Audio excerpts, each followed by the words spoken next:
What's up, guys? We're back with another drone update video. So a few things have been going on, some of them bad, some of them pretty decently good, but we're going to get into it, so here we go.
So in my last video, you saw that I picked up a Mobula 7 ELRS version, and that drone has actually been really fun to fly. It's actually right here in my hands, although you see there's a few things wrong with it here. There's no camera because I kind of broke it. This is probably the best drone you can buy to start with because I probably have crashed this at least 100 times. I don't even know. I completely lost track of it. The only thing that broke on it was the camera, and the only reason the camera broke is because a really tiny capacitor actually got ripped off of the circuit board. There is a new camera on order for this guy because I really like flying this. The next thing on the agenda is this KT-20, the go-kart drone, whatever this is supposed to be. This drone is really fun to fly. I actually flew it around. I'll show you some footage here. It was running 3S and it was running 8,000 kilovolt motors on it. I decided I wanted to be able to run 4S on this, so instead I put 5,000 kV motors on this one. And when I plugged it in to see if everything worked, apparently I missed some flux or something, and two of the little chips for the FCU basically roasted themselves. There were flames about that long coming out of the bottom side of this thing, so very sketchy. I was running this thing into all kinds of stuff, crashing it, landing it on the floor, upside down, running into things, ductwork, whatever, you name it, this thing held up to it perfectly.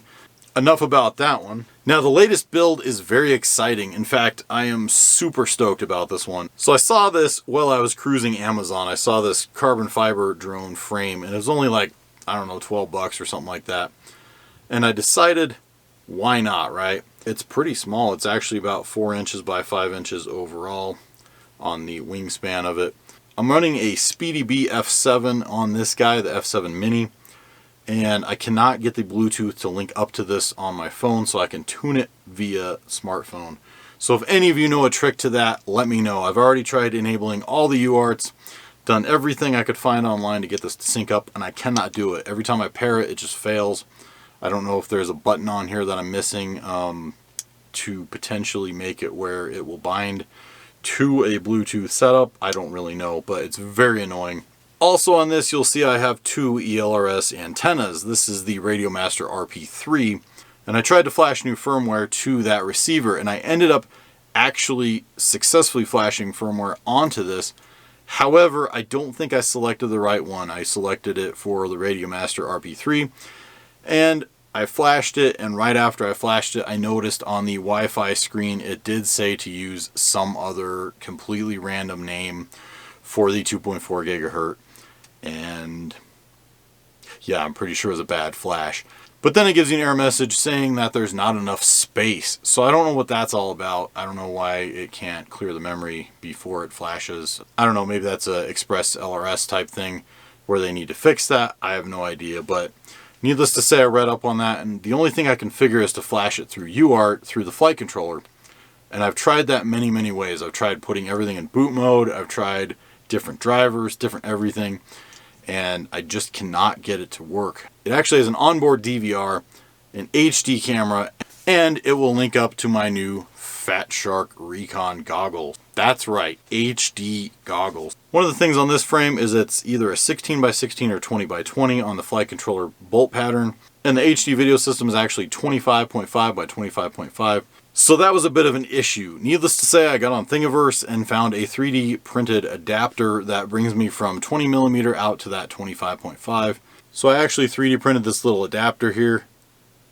This is on my cheapo $100 resin printer, and it actually turned out really good. I used ABS-like resin is what it's called, and I'm actually very happy with the print quality. The initial layers I think are exposing a little too long maybe, and it provides a very solid connection to the actual flight control stack, so that's very cool.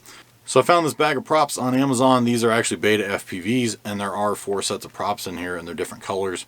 So I'm going to try these out and see how they do. If they break, whatever, I'm pretty sure I'm going to crash this thing instantaneously when I fly it. Anyway, it's more of an outdoor drone because of the exposed blades and everything. So if you want more information on this, I can do a more in-depth video if you like.